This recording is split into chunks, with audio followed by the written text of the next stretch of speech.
Hey, Tony Gasson here. Another episode of Talks with Tony. Got a little short question here, and it says, what does it mean when a man says he cares for you versus I love you? Is there a difference between the two, or are the two sayings synonymous? As always, thank you for everything you do to help us women. Well, there is a difference between the two. And I care for you is not I love you. I care for you means if you need $1, I'll loan you $1. I care for you means if you die, I'll cry. I love you means I'll die for you. I love you means if you die, I'm looking for the person that did it, if somebody did it. I love you means I will sacrifice for you. I care for you means keep working. We not there yet. Let's keep looking forward, but we're not there yet. I love you means you're the one. Now that's if the man means what he's saying when he's saying those things. Because on the flip side of that, I care for you could mean it could be a game. Saying, hey, keep seeking my approval, keep trying to win my love, keep trying to get what you want from me, but I'm not gonna give it. I'm gonna just dangle this little carrot and say I care for you because you're gonna feel inadequate and you're gonna try harder and I'm getting what I want. That's if the man is playing games. I love you could also mean absolutely nothing if the man doesn't really know you, doesn't really love you, and he's saying it to get you to drop your guards because he knows you want love. So he says it to put you at ease, to make you drop your guards so he can move in and take advantage, so he could do what he wants to do. The thing is, the lesson here is neither one of those mean anything. What means everything is the actions that follow those things. A lot of times women put so much stock on a man saying, I care for you or I love you, and it means nothing. It means nothing. What matters is, what is he showing you? Because a man could be superstitious and feel like it when he says, I love you, everything changes and that you're going to up and leave. But if he's showing you with all of his actions that he really loves you, then he loves you. But he may be afraid of that word. He may be afraid to say, I love you. But his actions are saying, I love you, I will kill for you, I'll die for you, I'll sacrifice for you, I'll ride for you, lie for you, cry for you, buy for you, all that. And so you have to pay attention to the actions, and then that will tell you what I care for you means and what I love you means. That's going to tell you the difference. Now I got to add some more into this one because that was only a 3-minute answer. Let me do these right here. Report spam. Report y'all spam. People got the email, and so they've been sending in like promo stuff and stuff like that, little brands. Blocked. Hello, Mr. Tony Gaskins. I appreciate the work that you are doing. I could have avoided a lot of mistakes in life if I had the knowledge that you share with the world back then. Thank you for everything that you do. Thank you to the Queen for everything that she does. I am writing to you because I had a come to Jesus moment. Prior to meeting my fiance in March of 2020, I was wavering in faith and struggling with sexual desires. I had been abstinent for 3 years. I stopped praying for the perfect, spiritually strong husband and asked God to send my husband now, even though he's not perfect and not where he needs to be spiritually. I asked that although he's not where he needs to be spiritually, I needed him to be stronger than I am spiritually. Within months of praying for a husband, I met my fiance. I felt my prayers were answered. Lately, I've been yearning to have a strong connection with God again. I made an effort to repent and not continue to do the things that go against the Bible. One of the things I had to do to gain a closer relationship with God is repent and stop fornicating. When I met my fiance, I made the mistake of telling him within the first week of meeting him that I'm waiting for marriage. We slept together within the first month of meeting. We got in a relationship the morning after we slept together, and he moved in 2 months later without us first discussing it. He just never wanted to leave. We got engaged a year and 3 months after getting into a relationship. I'm in my late 30s, no children, and I've never been married. He's in his early 40s, divorced with 2 children. I've tried before to stop having intercourse with him prior to the engagement and wasn't strong in keeping with it. Last month, I decided to be abstinent and focus on God, and I kept trying my best to stop. I slipped up yesterday and gave in to his advances. I repented, and I feel stronger than ever to stop fornicating. He says that he understands and respects my decision to live for God, but he continues to make advances. He says that he's willing to wait for me. Do you think that it's possible for a man to have intercourse with a woman and not cheat when she has a coming to Jesus moment? Backstory. The relationship has been a rocky one. We met during a pandemic.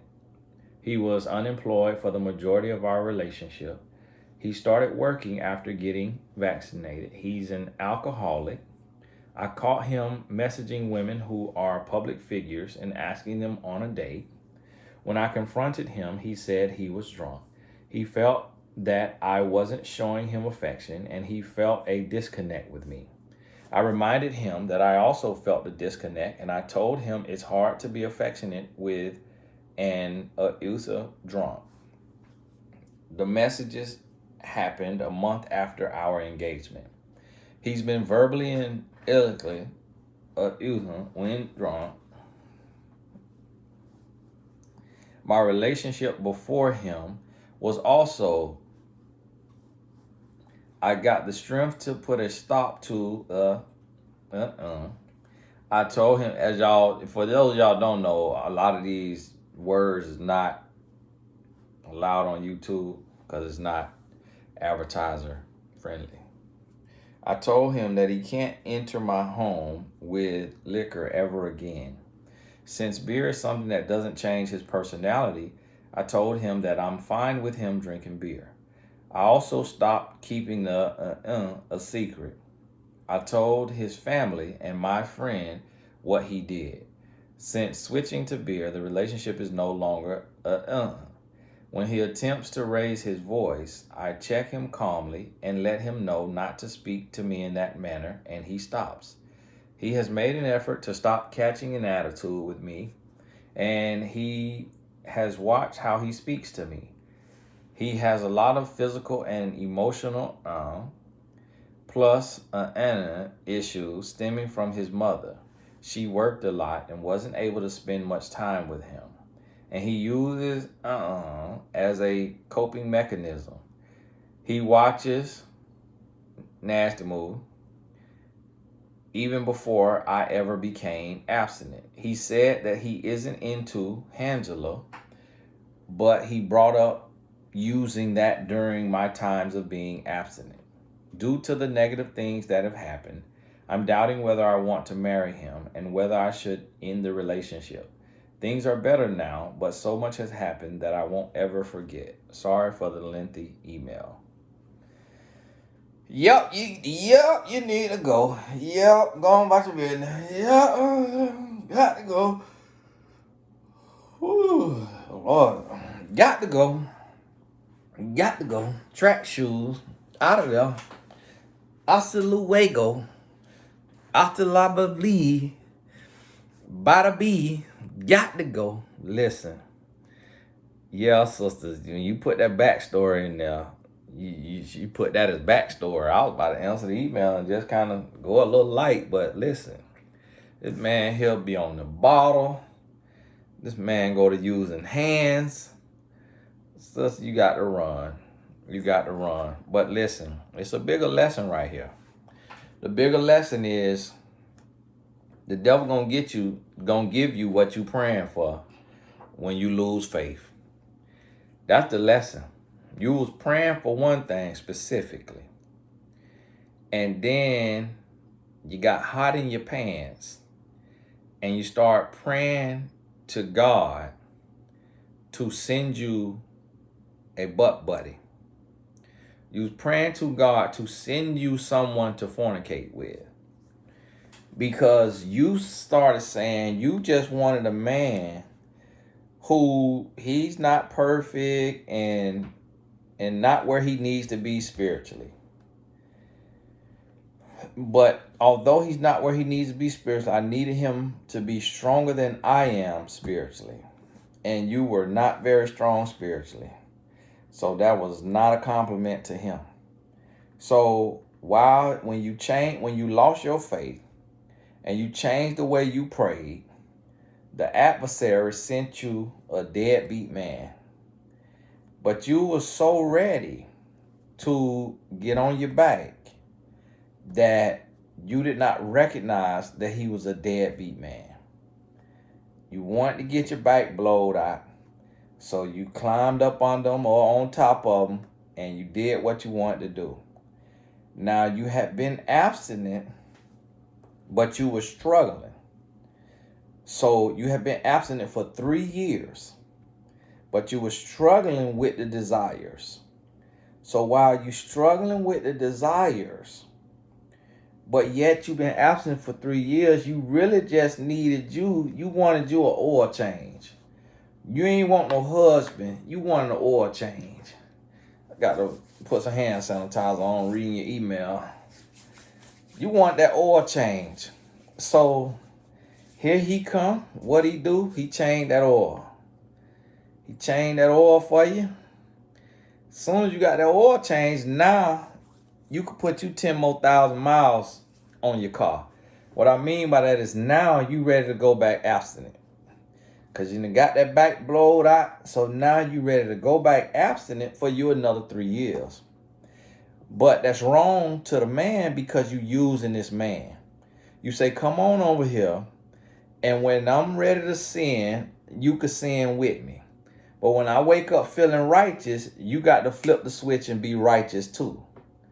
And not only do I want you to be righteous out the blue, I want you to be faithful and I want to hold you accountable righteously out the blue. And so that's what you did to the man. So the man is looking like, man, listen, he said he will respect your relationship with God.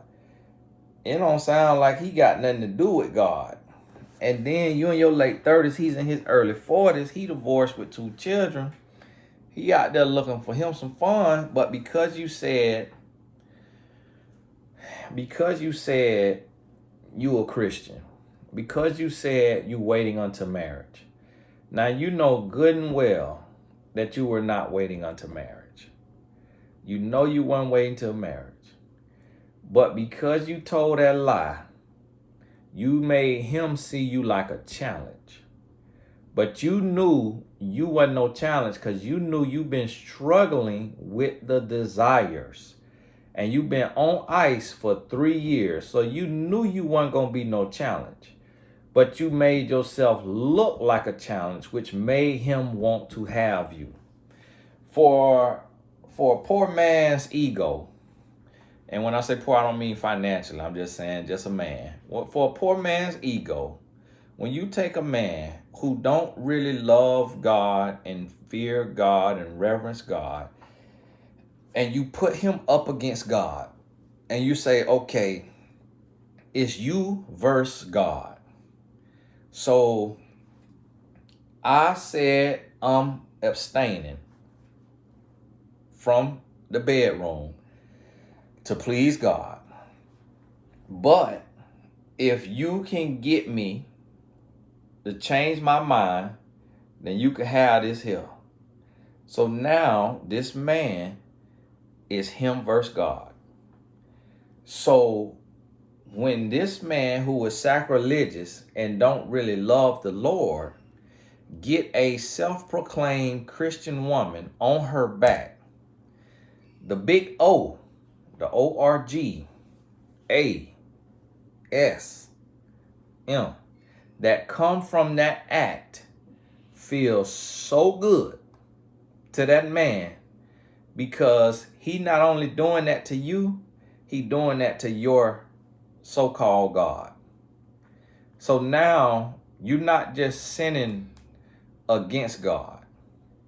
You're sinning against your own body, but you also putting him in front of God. You putting him above God. You making him your God. Now you serving him instead of serving God.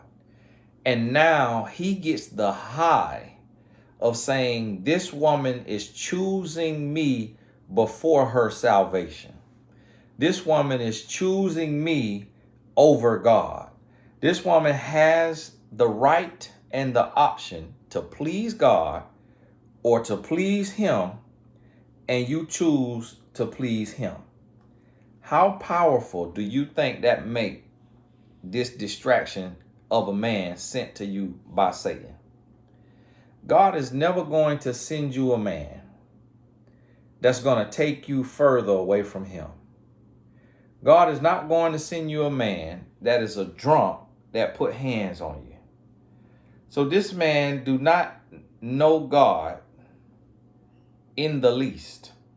Nowhere near spiritual, let alone spiritually stronger than you.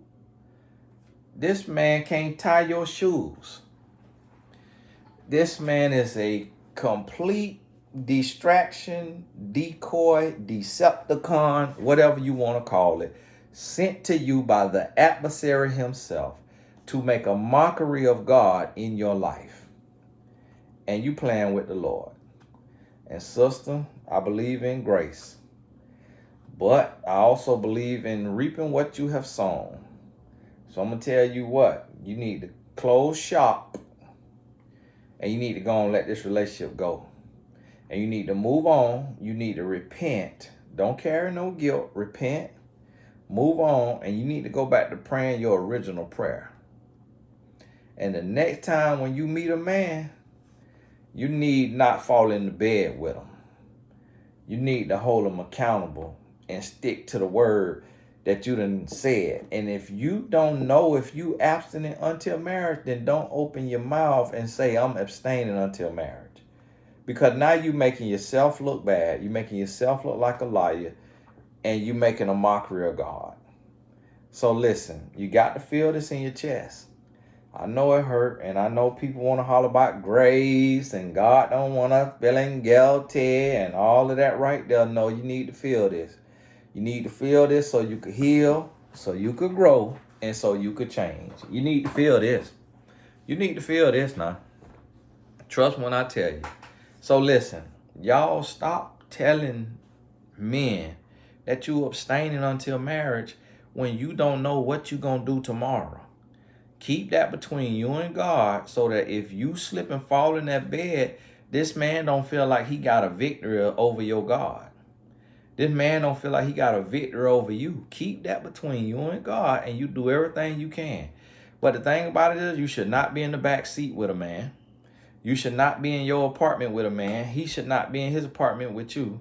Y'all, and then on top of it all, sister, not only had you been abstinent for 3 years, but you gave this thing up in 1 month. And the reason why is because you manipulated the situation. You told a man you was abstaining. So that made him start drooling from his mouth. And that made him pursue you and chase you like never before. And you knew you was ready to hop on that thing. And you hopped right on it after telling that lie. Listen, sister, listen. I don't want you to lose your legs. You know what I mean by that is, I don't want something to come upon you for playing with the Lord. Don't play with the Lord. Do not play with the Lord. The Lord grant us grace, but don't make a fool of the Lord. Don't go out here pretending to be righteous. Don't go out here pretending to be saved. Don't go out here pretending to be God-fearing. And within 30 days, it's atheist women that make a man wait 6 months. It's atheists that make a man wait until marriage.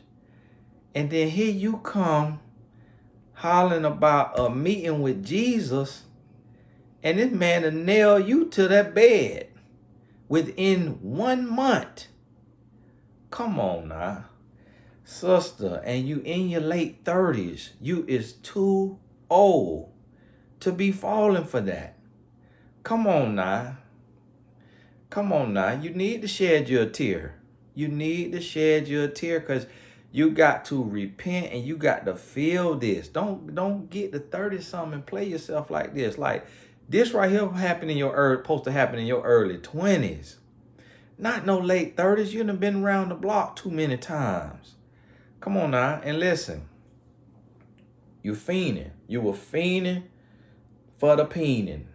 And so because you was a fiend for the peen, you need to go to therapy. You need to go to therapy to get to the root of that fiend. Because I'm going to tell you, I live with a woman. And if she not consciously just trying to be a good wife, my wife might could go 10 years without it. Because it just not that big of a deal to a whole lot of women. Now, it's a lot of y'all women get in the comments, yeah, women want it, that's how much, women want it, that's how much. And I always ask the women, how old were you when you lost your virginity? And a lot of them say 11, 12, 13. And that's why you fiending the way you fiending. But a woman don't need that. I done met, a man don't need it either. It's just something, it's just a feeling that we have that then created a soul tie. So our mind remember that feeling and want that high. But our body don't need it. Our life don't need it. You're not going to die early from not sleeping with somebody. That ain't the case. You don't need it. You want it. Because you had something put on you. And you remember that feeling. And so you got to get to the root of that. And you got to understand that you don't need to sleep with a man. And then you keep hollering about, you talking about you slipped up. I slipped up yesterday and gave in. You can't slip up and have a whole legs open. You can't slip into that. Slipping is you don't know it's coming. You can't stop it. You just took a step and it was wet right there. And before you know it, you were in the air and on the ground. That's a slip. Intercourse, that's not a slip. That is a deliberate dive. So in order to get over this, you first got to change your lingo. You got to change the way you looking at it. You can't look at it like, oh, I slipped up. No, you chose up.